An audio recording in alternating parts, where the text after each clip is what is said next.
Hey, y'all, welcome to the Common Good Podcast. Rob, honestly, it's good to be back. Last week was a good week off. I need a little vacation, but man, it's nice to be back. You know what I've been hearing a lot lately? People I wouldn't expect saying, man, I really enjoy the podcast. So anybody that says that, thanks. And if you do enjoy the podcast, fantastic. Rob and I aren't the kind of fellas that need a lot of Smash that subscribe button. that need a lot of turn on that bell for notifications. Yeah. You know, that is a thing, especially on YouTube. I watch a lot of YouTube videos, and the level to which YouTube content creators think they also have to tell people how to use YouTube. Like, hey, just in case you don't know, you can get a notification. Like, okay, if you are onesie by onesie teaching people the platform, that is not a good use of your time. So whatever you do on YouTube, wherever you watch it, I don't know. Good luck to you. But we don't need a lot of affirmation, but every once in a while it's kind of nice when someone says, yeah, I've been listening to your podcast. And I said to my wife the other day, you really got to listen to these guys, which actually shocks me. I mean, I know we have a number of women who enjoy the podcast. In fact, our women numbers are higher, but here's what I've learned. Yeah. Not when our middle-aged-ish men say to their wives, you really should listen to this, they usually don't care for it. No. So it's like men have decades of not knowing that. No, that's not actually what people want to hear. It's not actually what they want to listen to. How about you, Rob? What's happening after? What'd you do with that whole week off the podcast? It wasn't just a week off the podcast. I had 10 days by myself. Vanessa and Whimsy went to Pennsylvania and visiting some family, and they had a good time there, and got home late last week. And then on Sunday, you know what I did, Doug? Sunday, I celebrated my 30th wedding anniversary. Alone? No, Vanessa was back by then. Oh, Vanessa was back. Well, congratulations. Yeah. 30 years. Wow. It's a big one. Felt like a big one. Yeah, and 20, I threw Vanessa a surprise vow renewal. Thankfully, she was still up for that. And then we went to the Bahamas on a little second honeymoon. 25, we went to Ireland. 30, you were really spending the equity on 30. I mean, you've already spent it all. 30, we went to Bentonville. Stop at Cracker Barrel. You didn't get anything you want. I've been saving up for 5 years for this. Yeah, we had dinner at a real nice steakhouse where the staff, they had, when I made the reservation, it's like anything, and I put any special thing. I was like, it's our anniversary. I got a text from somebody at the restaurant a couple days ago asking what number anniversary it was, and I said 30, and they had a card signed by all the staff. Wow. Like a personalized card, and a little gift of a candle, and that's sweet. Really nice. It was they went above and beyond, and which was really great. And then yesterday, Doug, school started. Started. Wow. I feel super early this year.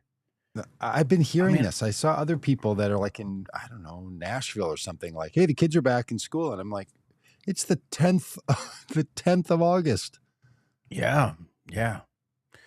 So yesterday I spent hours of my life in car lines outside of Don Tyson School of Innovation. Oh, Don Tyson. I'm sorry. Don Tyson.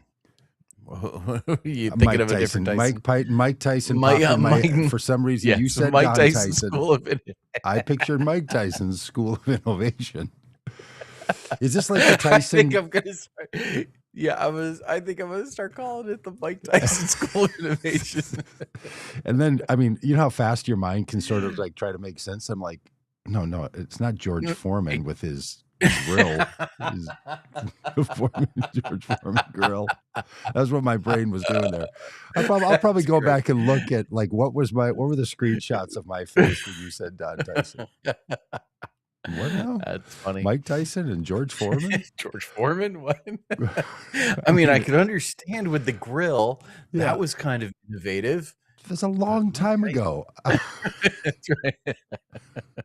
Didn't George Foreman name all of his kids George? George, yes. Like George Yeah, 1, 2, hilarious. 3, 4, 5 or something? And even, Oh, just no, regardless of gender, this guy was real post-gender. He so was funny. just So oh, funny. that is great. Yes. So is Yeah. Tyson the food or the protein Yes, Tyson supplier, Foods. Yes. the Yes, protein Tyson. solution provider? Yes. Yes. Yeah. That's yeah, Tyson Foods is their world headquarters is here in I have a Springdale. friend who went to the Tyson plant. For some reason, there were a Mhm. bunch of faith leaders that went to the Tyson plant. I can't imagine Probably why. protesting worker conditions. Well, no, they like had a tour with people Oh. there. So I can't remember why. I just remember one of my friends was there, and the thing he was most shocked at. Well, there are a lot of things that changed his mind about how that all works for the positive. The thing that he didn't expect was the level to which they referred to animals as protein solutions, which I guess sounds like when someone's in corporate speak and they talk about the people in the human resources department. Yeah. Like, oh, Yep. you think of us as like a resource, like pencils and Yep. Just copper. protein solutions. Yep. That's what we do here in Chickendale. Yeah, Chickendale. That's Of course. That's the nickname of Springdale. It's Chickendale. Yeah. Yeah. All right. I don't know what we're okay. Yeah. Okay. So Yeah. you had to drop Back to Whimsy school. off. Yeah. But isn't And Whimsy now old enough that she can be taking herself to school, or she still need a well, she's parental 11. support? And it's a Yeah. new school for her. We have a bubble. She's no longer at Harp Elementary. She Yeah. would walk to and from Harp Elementary. It's about a half mile from our house, which is great. Don Tyson School of Innovation is about a mile, maybe a mile and a half from the house. And it's just a little bit. I mean, we gotta figure out the lay of the land before we Okay. have her walking. Okay. She's at the new school, huh? Yeah. All right. You know what happened to us the other day? Wow. About somewhere in the winter, we discovered that in our well, I'm taking us back. Got it. Giving us some context. Yeah. In our closet, we live in an old farmhouse that's had an addition renovated in the 1980s by the previous owners, and everything's a little slapped together, a little not quite done right, like kind of basically the kind of house that I would have done the ad on had I been the person living here and did the ad on. Like, so it sort of fits. Like, oh, I would totally have cut that same corner, literally that same way. So everything's a little quirky. And we have a walk-in closet in our bedroom that faces an outside wall and then adjoins a sort of cold storage area in the old farmhouse. So we noticed mold, Rob, black mold on the ceiling and a couple of places inside the sheetrock, like where my sweaters are and some stuff. Oh no. So we're like, oh boy. So we move stuff away. We're spraying some things on it. We decide this summer we're going to get after it. Put it off. Shelly said this weekend, like, hey, you're going on the road soon, and it's August, whatever, 8th, and this is still, winter's coming. Like the friggin' Hunger Games or whatever. No, what's the thing where the winter is coming? Game of Thrones. Winter is coming. So we're like, all right. So I start taking everything out, and I look at this wall, and I'm like, all right, what do we do to abate it? And we go to clean it, and I'm like, I'm just going to cut a little hole up there in the corner and just look inside. And there's mold on the plastic. There's mold on some of the insulation. Oh, this is terrible. So then I've spent the last 2 days tearing out sheetrock, finding out that what's behind the wall makes absolutely no sense. No wonder it's this way. Having to figure out how we're going to insulate this thing and warm it. And then last night at 8:30, I'm hauling sheetrock up into my closet and screwing it all in. And I kept thinking, this is like the Trump administration. Yeah. The black mold that we see on the surface, not nearly as bad as the problem that's right behind the surface that we are not seeing. Yeah.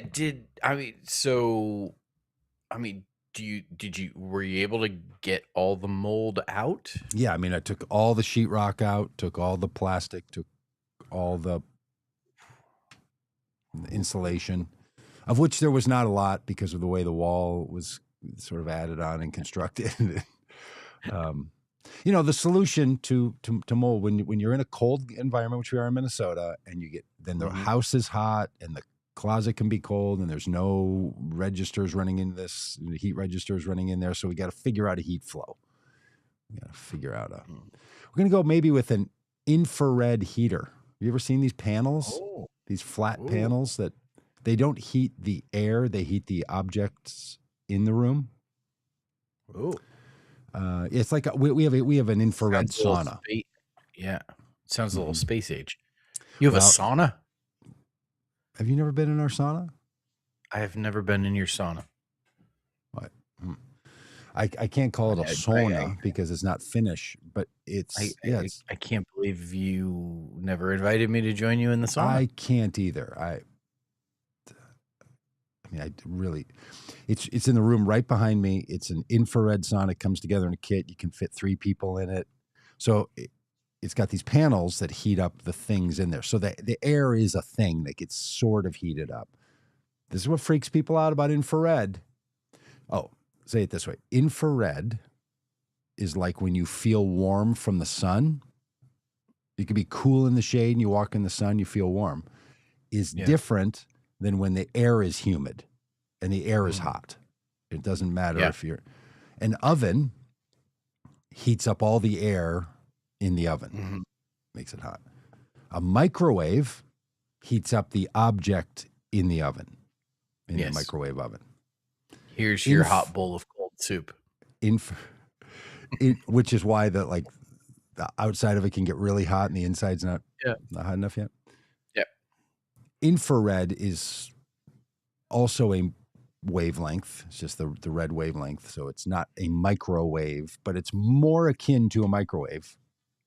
But this I feel like we're on the science podcast. I know. This is the politics podcast, Doug, not the science podcast so much. Okay, but all that to say, I think we're going to put an infrared panel. They make these cool little infrared panels that just heat the things in the room, and they use very little energy, and there's no fan blowing, there's no heat element that gets hot. Nothing's going to start on fire, but they just heat anyway. They heat differently. So. But now I'm deep. Cool. I'm deep in searching and finding solutions and all this nonsense. But my hands hurt. I'm 60. I can't be hauling sheetrock up there. Even though I did feel sort of badass carrying the sheetrock, full 8 foot by 4 foot piece of sheetrock up the stairs by myself. Alone in the house last night. Shelly was teaching a yoga class. I'm alone in the house, carrying sheetrock up the stairs by myself. That is just made if something bad happens, you're done for. Yeah, I'm laying on the floor for an hour and 40 minutes, thinking. Okay, I should have found that little bell thing. I should have had. I've fallen and I can't get up bell. Yeah. Yes. But the Trump administration is mold on the surface. Yes. Okay. So here is a story that is relatively inconsequential in the grand scheme of things, but it's amusing nonetheless. So apparently it's come out that, and I don't think you've heard this yet, but when Donald Trump went to Turkey to go to the NATO summit, he was very nervous about the proximity of being that close to Iran and the chance that he could be assassinated. Yeah. Secret Service was worried. So apparently, I'm going to give you the Media's Touch people have this laid out pretty well here. Is So I'm that just how going you to. say that? It's not Midas touch? The Media's touch? The media's I touch? think it's Because it's Media's Touch. media. It's a play on the word media, right? No, I thought it was somebody's last name. Because it's not, it's MEIDA. Okay. I've been Mega? on that network. Mega? I should have. I wonder if in my interviews on there I have said Midas touch like a. It's not, I don't think it's Midas. fool. I don't know. Anyways, I mean, who knows? So I don't anyways, care. so Pronunciation here's the doesn't bother rundown. me. Here's the Trump flies to Turkey on the new Cutter gifted Air Force One for the NATO summit. Right. It was like the first flight that he took on that thing. Yeah. On the new. An Iranian assassination threat triggers a secret deception operation. Security officials devise a plan to conceal which aircraft Trump is actually traveling on. The Cutter gifted Air Force One leaves Turkey first without Trump. Mm-hmm. Trump publicly boards the Legacy Air Force One in Turkey, walking up the stairs, waving for the cameras, creating the appearance that this is his plane home. Trump secretly exits Air Force One through the other side of the aircraft and gets into an airport catering truck raised to the plane's door. No. The catering truck drives Trump to a smaller Air Force C-32A modified Boeing 757 parked nearby. Trump secretly boards that plane. Defense Secretary Pete Hegseth also boards separately. Reporters and some White House staff board the Legacy Air Force One, apparently unaware that Trump is no longer aboard. They're instructed to close their window shades. You remember that controversy? I don't. The Legacy Air Force One takes off as a decoy and eventually uses the Air Force One call sign despite Trump not being aboard, which is, breaking protocol. Not supposed to do that. Trump's actual plane flies secretly to Britain under the nondescript call sign of Reach 18 with its normal flight tracking systems turned off. Trump arrives in England on the secret plane shortly before the decoy Air Force One arrives. Trump somehow transfers back onto the Legacy Air Force One after landing. The Post says exactly how this transfer occurred remains unclear. Trump then emerges, maybe another catering truck. Trump then emerges from the Legacy Air Force One in front of cameras, making it appear as though that was the aircraft he had flown from Turkey. Then he boards the Cutter gifted Air Force One in Britain and flies back to Washington. So basically, Donald Trump, let staff and press be exposed to a assassination attempt. Hey, I think they're going to blow up this plane. I'm going to get off the other side, and we need all of you to just. I'm going to get into the catering truck. Just play everybody. Cool. Yeah. I'm getting into the catering truck. Now, there is video of the catering truck apparently moving around that I saw yesterday, but I didn't quite know what it was about. But anyway, so it's what's that English say? Stay calm and stay calm and put your shades down, people. I think you're gonna be fine. Yeah. Put your shades down so you don't see the missile coming. As Doug Blog says, crazy. But don't worry, because Don's on the catering truck. I remember there being something about this trip when Trump basically strong-armed the Secret Service and the military into saying, I want to take my new Cutter-backed, un-American Air Force One on this trip. And they were nervous about it. Yeah. They didn't want him to take that one because they're like, there's still a lot of people that think, why does he have this airplane? And it's been outfitted. It's spent $1 billion or whatever, making a temporary one while the newer one that's still coming. There's still going to be a third Air Force One for, President Newsom, apparently. So they've got the Legacy one. They've got this cheap Cutter knockoff, and then they've got one that's coming. He forced them, from the stories that I remember from a few weeks ago, to take the Qatar one. They get there and they're like, we are not flying you out of this country on that airplane. So they flew the Legacy one over there to sort of catch up and pull the switcheroo. So there was something, because of course, Donald Trump is the guy that screws all this stuff up. Yeah. It's just... I just picture him in the, just picture him in the Turkish catering truck. Oh, I can. Just rifling through the racks, just looking for some nibblies. It's just a glorious image. But also, I think the guy likes this James Bondy stuff. I bet I bet he was kicks and giggles about about all of this. And honestly, I bet there was not a thought in the world, if it was not safe for me to be on Air Force One, the most secure aircraft in the world, how about the people on Air Force One? I'm just guessing, and this might not be kind to assume bad thoughts in another person's mind, but I'm just following pattern. Didn't cross his mind.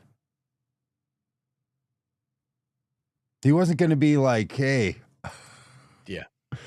just make sure old JD Vance is not on this plane and the country will be safe, and I'll be over there with.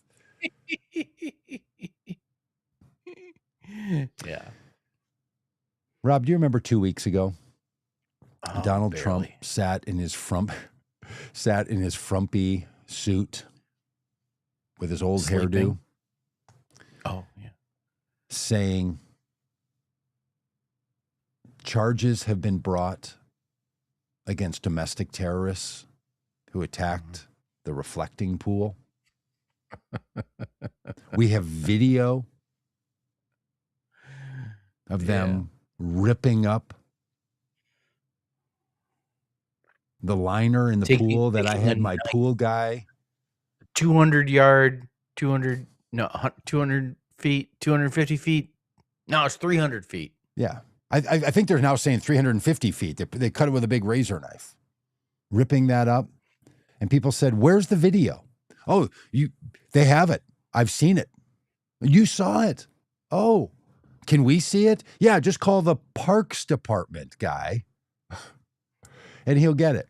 Well, they arrested people, maybe 4, a mid-60s former Olympian who just happened to be on a bike ride and went by and is like, oh, this is the stuff they're all talking about. Arrested him. Yeah.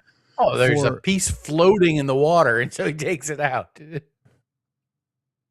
All charges dropped because the prosecutors have said there is no video, and it is precisely clear that it was an application problem that caused the damage. Donald Trump's personally vetted and hired contractor, and Donald Trump saying that he wanted his motorcade to drive on it, caused the damage. Literally, Donald Trump caused the damage. This is now not only an actuality, but a metaphor, and then blamed American citizens, use the Justice Department to arrest those people and bring charges against them, slandered them, lied to the American people, and now when charges have been dropped, he is attacking the person in Washington, D.C., who he hand-selected to be in charge of that office, attacking her for not doing her job the way he told her to do it. A TV personality judge, a Judge Judy. The whole thing is the Trump administration in a singular story. I'm starting to think that he's not good at this. And he's not even good at keeping the storyline of his own MAGA Right. nonsense making sense. Yeah. Like, I know he thinks he can just say whatever and nobody cares. But after a while, like a decade, people realize no one vandalized the reflecting pool. You're the president of the United States. You shouldn't be hiring the contractors to work on the reflecting pool. It's not literally not in your job description. The Haitians that he has now taken away the federally granted temporary protective status to be in the United States, removed that, and they are not eating anyone's dogs. Oh. The real life consequences of Donald Trump's cognitive decline and utter mental nonsense hurts people's lives. If you're going to be charged with a crime that you then have to hire lawyers and defend yourself, that's real harm. And this is the same guy that ran saying we are going to remove political persecution from the justice system. And the Democrats that are at the front end of being attacked by all of this have to hear from the Republican counterparts. It's only wrong to politically prosecute Republicans. If it happens to Democrats, that's what you deserve. Or, frankly, if it happens to just regular, ordinary citizens or people that have status to be in the United States legally, are told, you don't anymore. The law, we changed the rules. You came in the country, invited to come in the country, and we decided, nope, you can't be here anymore. Yeah. So we're going to Springfield, Ohio, which is the center of the attack by ICE and of federal agents. We're going to be there in a couple of weeks, talking with the Haitian community, who are just absolutely devastated by what's going on. It is so un-American. And Rob, the other day, I don't know why or how, but I started listening to Ronald Reagan's farewell address from the Oval Office. Thinking about the days when all the libertarians and the conservatives talked about the Reagan Revolution and what would Reagan do? How did Reagan talk about this? And he talks about what he saw as the shining city on a hill, and that it was a port bustling with commerce and goodness. And if they're to try to approximate the quote, if there have to be walls, the walls have doors in this port city, and it welcomes anyone who wants to come be part of this country. It was Ronald Reagan's vision. Can you imagine what Donald Trump would say about Reagan? Oh, my goodness. Probably what he says about the Pope. Probably what he says about his former press secretaries. Probably what he says about his former chief of staffs. Just all the fools. What he says about Fauci, who apparently Donald Trump couldn't figure out how to fire Fauci because the liberals were so supportive. He just couldn't fire Fauci when Fauci was ruining America during COVID. Yeah. Did you watch any of that nonsense? Any of that? Yes. Yeah. Yeah. It's like the January 6th thing. You know, it's like, hey, buddy, you were president at this time. And the people upset with Fauci, like, y'all were in power at this time. Mm-hmm. You were president. I remember the daily press conferences with Fauci and the woman with the scarf. Was she the Kraken woman? No. No, it was the woman sitting who was just She always falling had the away in the scarf corner on. while he looked at her and said, "Could we put the bleach on the inside?" I mean, I don't know. I'm just kind of Yeah, spitballing yeah, here from the yeah. podium during a crisis. Who was it? What was her name? Wow, Dr. Burks. Burks. I don't know. Is she gonna get hauled in front? I don't know. Donald Trump, this guy, Doug, he totally bungled the COVID crisis. He bungled our response to it. Yes. He bungled the ability for us to thwart any kind of, a pandemic as it moves forward by, slashing programs from the federal government. I mean, all of it. Like, his incompetence cost the lives of 1 million Americans. Yeah. Yep. Because he led in a medical crisis, suggesting, bleach and light as solutions. This is the guy who yesterday signed an executive order at the direction of his Health and Human Services Secretary, Robert F. Kennedy Jr.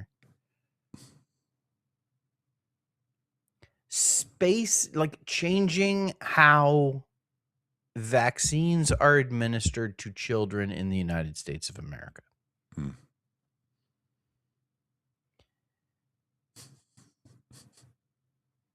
Do we want this guy making medical decisions? Why is Donald Trump making medical decisions for my family? About anything. If I had a doctor who was like, "No, I handled this thing really well. Only 1 million people died." I'm not sure I would be taking medical advice from him, especially for my children. Doug, he was talking about how children are getting these vaccines, and it's like a Coke can full of stuff they're just pumping into these babies. We don't even know what's in it. We don't even know.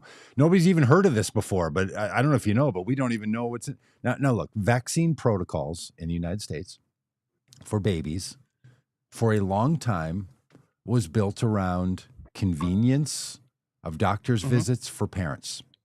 Yeah, totally. And it was not always great to just bundle them together so you don't have to come back.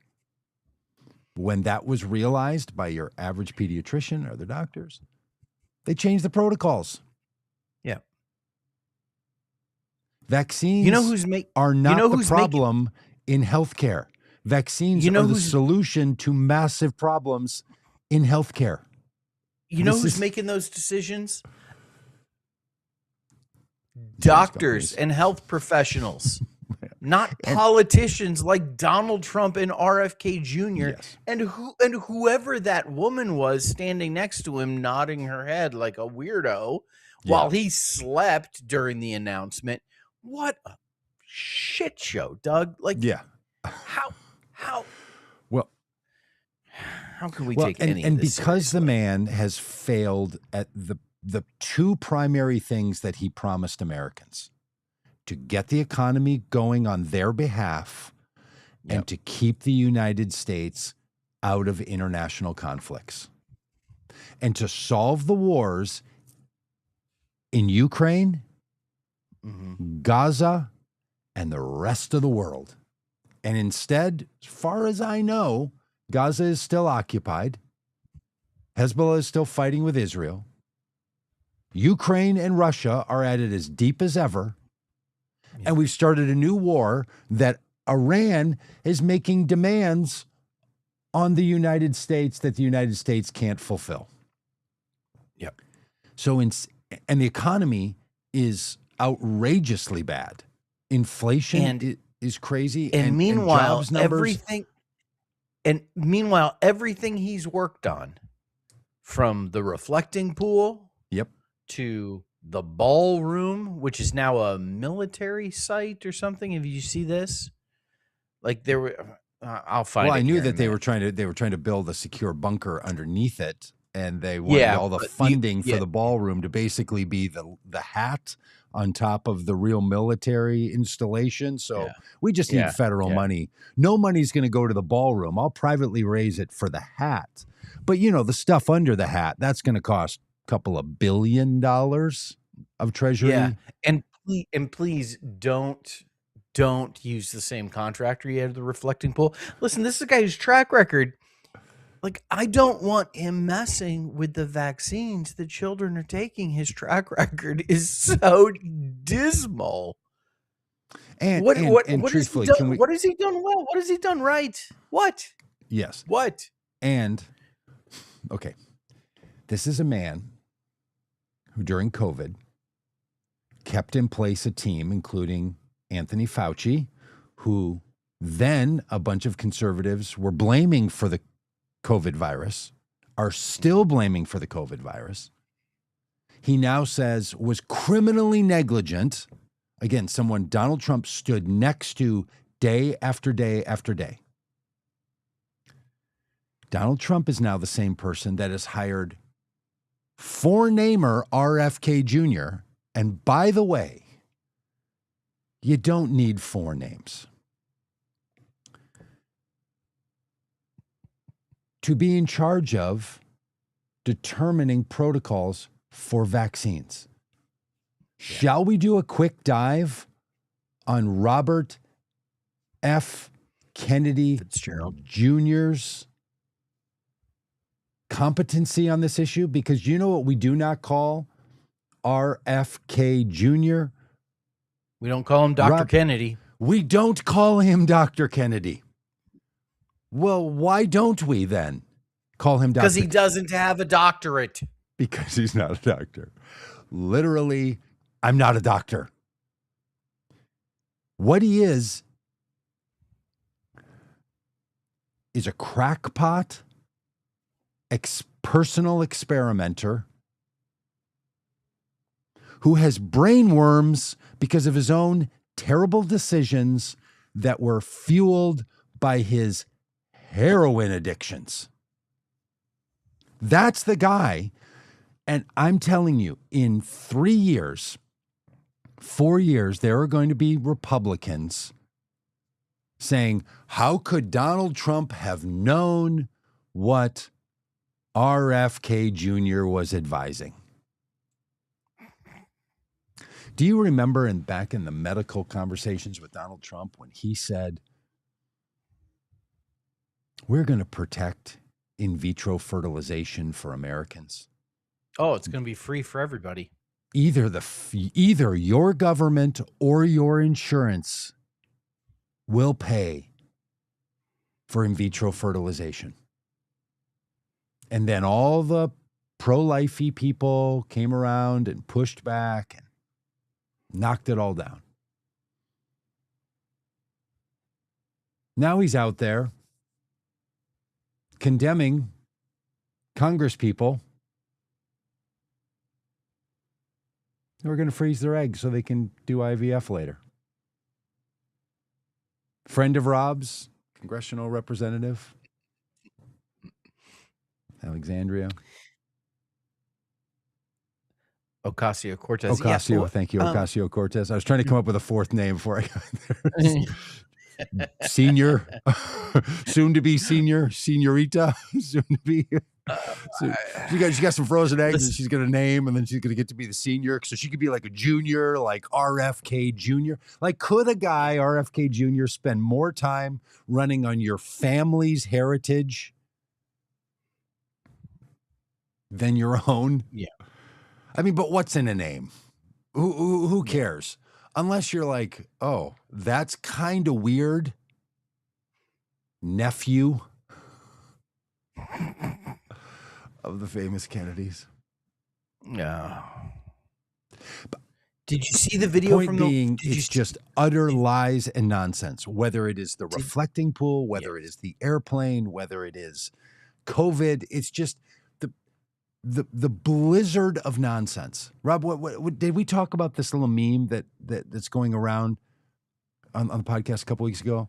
That was basically, can you imagine if we had a woman president who got us into an international conflict that we are clearly losing, and yet she spent her time talking about the curtains in the ballroom and the decor in the Oval Office.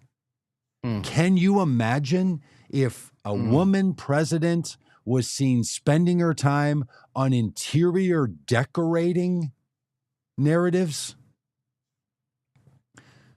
If there was a book that came out about a woman president who was literally going around the Oval Office with cans of gold leafing, putting it on the walls, that we he's see just the in worst. He's Hildy. He's the worst trading spaces designer you could imagine. Like, you're like, oh, and now here's who's going to be doing your house on Trading Spaces. It's really insane to know that in the deep reporting that's gone on in Maggie Haberman and the other guy's book, that the staff is like, oh no, Donald Trump is walking around the White House and the Oval Office doing decor. Yeah. Because he's an 80-plus-year-old man whose brain has lost it. He's doing nothing anymore than pillaging the United States Treasury. And now Todd Blanche, who said Donald Trump's slush fund is gone and dead and not happening, there is no doubt that before that man leaves his role as the Attorney General, he's going to give Donald Trump access to billions of dollars to distribute to American citizens that Donald Trump sees as heroes who otherwise are referred to as felons. Well, like him. I follow this guy who makes music, and he had a shirt on that says immigrants aren't criminals, but the president is. Yeah. just real clear. Like, it's a pretty good one. Yeah. Oh, it's actually insane. And friends, we are not the ones going insane. You know why? Because today in Minnesota, at least for me, got an election. It's primary election day. Yeah. Where you get to vote. Where you get to vote for your candidate for Congress twice. Yeah. Yeah. The so-called war twice. So-called war. I get to vote for him now, and then I get to vote for him again in November. Ah, excellent. This is the thing that frankly, for people that don't follow politics, primaries get confusing. When Robb Ryerse candidate comes to the door and says, "Hey, I need you to vote for me." When was your primary, Rob? What day was it? March 15th. I need you to vote for me in March, and then I need you to vote for me again in November. Yeah, I always love. We just take it as normal as can be, but to your average voter, they're like, "Okay, I got to vote for you twice." Yeah, once I got to be able to be, I have to be picked to be the one that you can pick. Yeah. Robb Ryerse, vote for me twice. I am all for primary, so don't have. No, I am too. I'm just saying I get to go now do a thing in civics, which we don't explain to people well. That you're going to be able to do again. Yeah, I get it. I need you to vote twice. Yeah. In the same year for the same candidate for the same position. Don't get confused. Just go do it. You don't think I'm making a little Instagram video about that? Oh, I'm making an Instagram video about that. Yeah. Elections today in Minneapolis or Minnesota and Wisconsin. The so-called civil war in the Democratic Party rages on. Yeah. And apparently the governor of Wisconsin race that is the latest front in the battle between the progressive left and the centrist, the establishment Democrats and the firebrand upstart socialists. We saw Abdul El-Sayed win in Michigan, defeating Haley funny Stevens. Enough, is not a DSA candidate and says it over and over. I'm not that. Yeah. I'm not associated with that. But every time there's a story, they're like, well, he won there. So DSA candidate, he's like, nope. Well, yeah, but I mean, I'm not. Bernie and AOC endorsed him and campaigned with him, and so he was, seen as a part of that Yes. that part of the party, as opposed to Haley Stevens, who, is very proud of her AIPAC support. And I mean, just Okay. so now there's you finish that thought, and then I want to talk about this a little bit, because I actually think it's part of what's going on that makes this hard for people. But go on. Yeah. So now we've got this, Francesca Huang in Wisconsin, who looks like she's going to become the Democratic nominee for governor of Wisconsin, who's kind of the latest person in this group. And Doug, I got to tell you, like, there's this, so like, the Civil War in the Democratic Party. No, like, listen. Yeah. This is what happens in political parties. Yes. There are different ideas. And, like, imagine spouses going to Lowe's or Home Depot and standing in front of all of the paint chips. And they know, hey, we're going to paint this room blue. But is it going to be midnight blue? It's going to be navy blue? Is it going to be royal blue? Is it going to be sky blue? Is it going to be eggshell blue, robin's egg blue?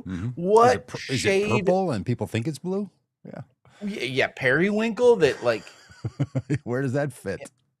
Yeah. I mean, is it aqua? It's got a little bit of a green tinge to it. And, what you do is you look at the shades and you make decisions based on that. And that is what is happening in these primaries. People are saying, listen, I'm more of kind of a midnight blue, navy blue kind of guy. And somebody else is saying, well, I kind of like that, like royal blue kind of thing. Okay, which we're gonna vote. We're gonna put it to the family and let them decide. Yeah. I'm gonna walk like in. This idea that there being debate about how government should function, how the party should function, where the support and energy that's driving the party, where that comes from, whether it's corporate interests and organizations like AIPAC, or if it's more grassroots driven, these are debates that are good and healthy and important. And like, this is not like, it's been portrayed in the media as such a negative thing. I'm like, no, this is the whole point of primaries. Yeah, for sure. And it's the point of that. This is why we should recognize that not only do we literally have more than two parties in this country, there are more than two parties. It's a functional two-party system. In a lot of places in the country, though, it's a functional one-party system. Like, only those people in that party win. There are more than one party. And inside the Republican and Democratic parties, there are different variants. So all the people that are like, we should have a system more like they have in England, where they have to, put together a coalition. That's basically what they're doing inside the Democratic Party system, putting together a coalition where you've got a Bernie Sanders who's not a Democrat. He's an independent. He's not a member of the Democratic Socialist Association Party. You have AOC, who is. But when you hear Bernie Sanders says, but we Alex, we won the primary against them, and the them was the party that he caucuses with, a selected person. So we have a coalition unfolding. But Rob, here's where it gets confusing for people. A group like the DSA, Democratic Socialists of America, have a platform, have a statement, have a membership structure that you can be in or not in. So they're standing around the paint chip section like, oh no, we are navy blue, and we mean navy blue. We're not that periwinkle thing. We're not that light blue. We are navy blue. And if you want to be with us, you're navy blue. And this is what we mean by navy blue. So they have a set of things, beliefs that they have. And then that gets used as it should, as a part of the political function and system. But then when someone is not a member of that, but by inference, other people who are members of the Democratic Socialists of America, I'm saying that right? DSA? It's of America? Yeah. Yeah. Endorses someone, then they're like, well, then functionally you are part of it. Like, no, I'm not. You're welcome to endorse me, but I have not joined the navy blue crowd. But you're saying you seem like a navy blue guy. Come on over here. No, I'm not going to. So Bernie Sanders, not a member. AOC, a member. But what happens but what was really interesting is yesterday, Alexandria clarified that she is not a member of the Democratic Socialists of America's national chapter, but she is a member of the New York City chapter. Okay. Yeah. So now we're into the difference between, ocean blue and navy blue, yeah. And this is, so then what happens? Somebody then says everything that the DSA has in their charter and their commitments, which frankly, I think is full of things that make no sense to me. Like, they want to get rid of the Senate. They want to get rid of all kinds of things. They want to make constitutional changes. And then you're like, okay, when Bernie Sanders says, we won, we beat the establishment. And again, a sitting senator for decades telling us about beating the establishment gets confusing in its own light. Right. An old white guy who's been there for decades telling us that his people beat the establishment. But what makes them a part of that is more a network of ethos, connection, and relationships than it is a singular set of commitments. And we should not hold every Democrat who's supported by people to the deepest beliefs of the people who support that candidate. And we shouldn't do it to Republicans either. If there are Republicans who are supported by the groypers and the most nasty white nationalist, sicko, J.D. Vance crowd, we shouldn't assume that because you got their endorsement, you have to answer for everything they say. Because there's no decent debate. There's no decent understanding. Nothing's going to come from that because it's inaccurate to a level of just being absurd. Same thing with these folks. But then LCI should say, here's what I believe. And here's the thing. He does. He does say it. And then people are like, yeah, but there's really more, right? And this distrust. I've been saying it for so long, people listen to this podcast regularly get tired of it. Distrust is at the root of an American problem. We don't trust each other. Inside the party, people don't trust each other.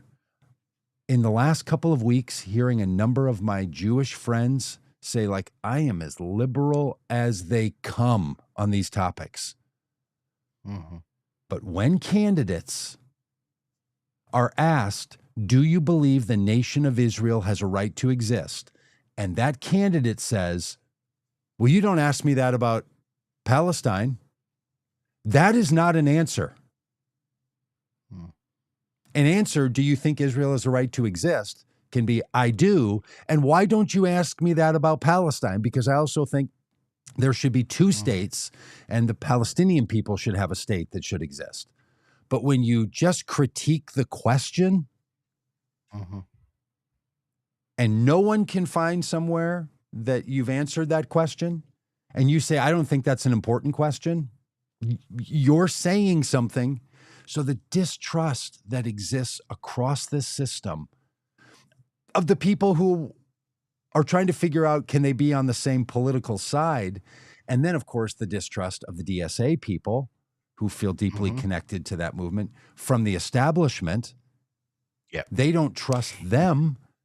Oh, and Doug, it's just and it becomes the the fundamentalist fracturing thing that like happens in churches where like you turn on each other. Like there are a lot of DSA, Democratic Socialists of America people who don't like AOC. Yeah, I know. Yeah. Or Bernie. Right. Or it's just like, Yeah. what are we doing here, folks? Yes. What are we doing? And so difference. Look, Here's true. this is a mantra I have said throughout the course of my campaign. I'm not trying to win an argument. I'm trying to win an election. Yeah. And that changes how I interact with voters. And it also puts you on one side of the equation that a lot of the movement people will say, we're tired of winning elections because it's maintaining the status quo. We need to break the whole system, maybe even lose for quite a while so we can change the conversation. That's a movement argument that you're saying, and I agree with you, and I'm trying to say, I want to make sure that Democrats are having these healthy debates about what kind of Democratic Party and what kind of country we're going to have from a position of being in power of the federal government. Have that argument when you're governing. Don't have that argument when you are so far from governing, it doesn't make any difference. So Yes. I want us to have a country where the debates have some effect on the policies that are put in place, not on the power of the critique. Because we have an anti-American, authoritarian regime utilizing the power of the federal government to send masked agents into cities all over the country and kill American citizens with no accountability.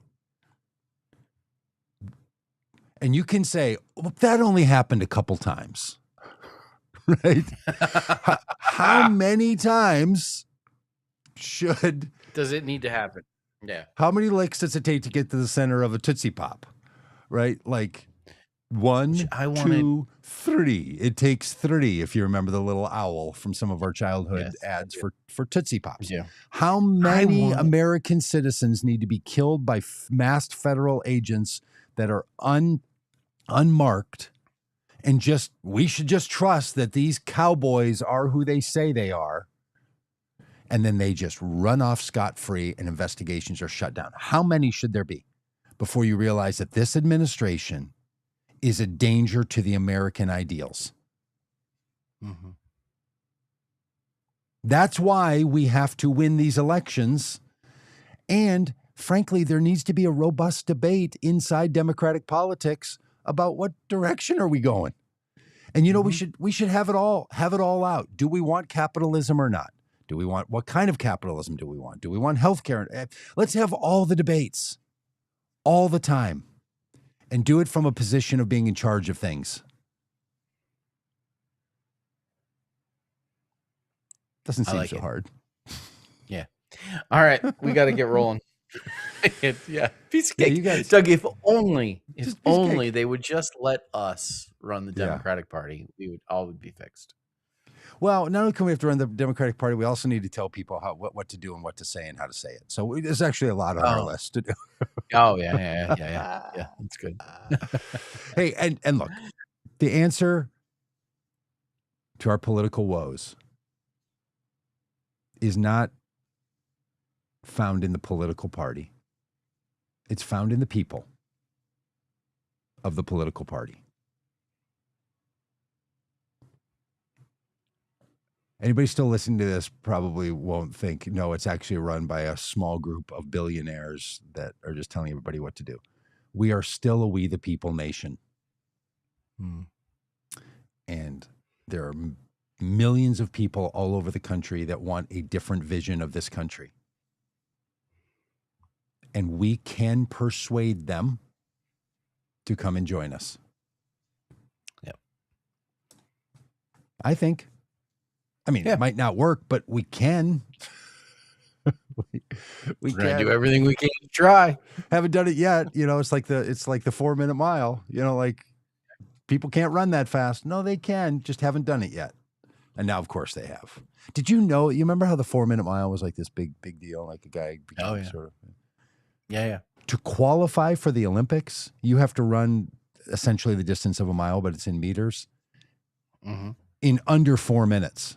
It's become the thing that was impossible has become the standard by which you are considered even a top tier runner.